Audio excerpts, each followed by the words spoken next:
was a cold and foggy night. Watson and I were boarding the nearest spaceship to avoid the foggy weather. Little did we know we would become involved in 3 different murder cases where these eccentrically colorful spacemen would point fingers at each other and suspect the culprit through baseless guesses. A perfect battleground for my intellect. Watson and I took up the challenge. The game is on.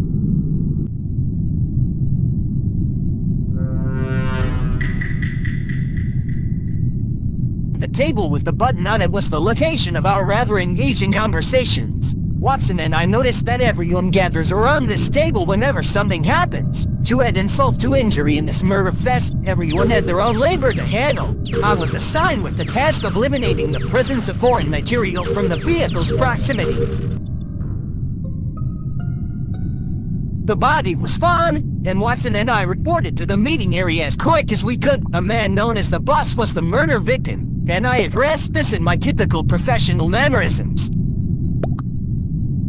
The body seemed to be in the electrical room. On the map, it appeared that we were in the room on the opposite side, meaning that we have no knowledge on what unfolded there. Unfortunately, my dialect seems to have unnerved the spaceman at the table. I was unusually speechless, as my refined and calming voice had never been met with such distress. Discussions this time were rather short. Watson and I didn't have enough time to discuss any possibilities with these folks.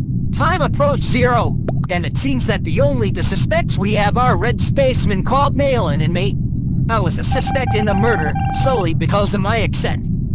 We had one lead. The first murder took place in the electrical room. A rather crowded room. When Watson and I got there to investigate clues, I decided to ignore my duties for the time being, for I needed to look for clues. Watson seemed to notice something in the corner, but there wasn't a single trace of fingerprints or blood. The body was also disposed of. Poor soul didn't have any records of his demise. And then the alarm sounded off. It seemed as if this ship was undergoing troubles with its auto system. Watson and I moved quickly to try and resolve this incident, since we all would perish if the ship ran out of oxygen.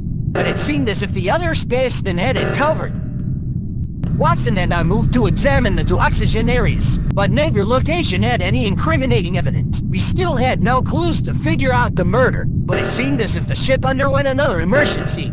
This time, an issue with the ship's reactor, the rather catastrophic event that would utterly destroy the ship. Fortunately, the crew members seemed to understand how to deal with it as well, a saving grace for all of us. While interrogating Mr. V in reactor, Watson called me into the room across the hallway.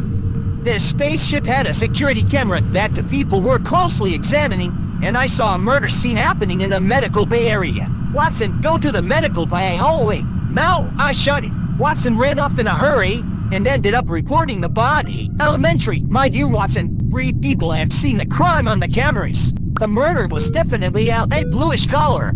However, I know not their true identity. Quite perplexing, for people in photos suggested to take out light blue, and it turned out we did take out the murder. After the first murder was found, a lot of time would pass until the next body was reported. I had a hunch and educated guess based on my gut feeling that it was Red. We didn't have enough time to address White, but Red had followed us often. If Watson and I had not been together, every one of us would have died in the prior rounds. That led to a plan. We went to investigate navigation, and I spaced myself away from Watson to lure out the killer. No luck, and we were planning to move down to the storage area. After a long interrogation of Line, I pulled Watson away from the last, for she had no clues to provide either of us. Time is of the utmost importance, and we had no time to waste. The game is still on. Watson and I would employ the use of crowd security. In cases of murder and death, the killer wouldn't be able to take out a single person.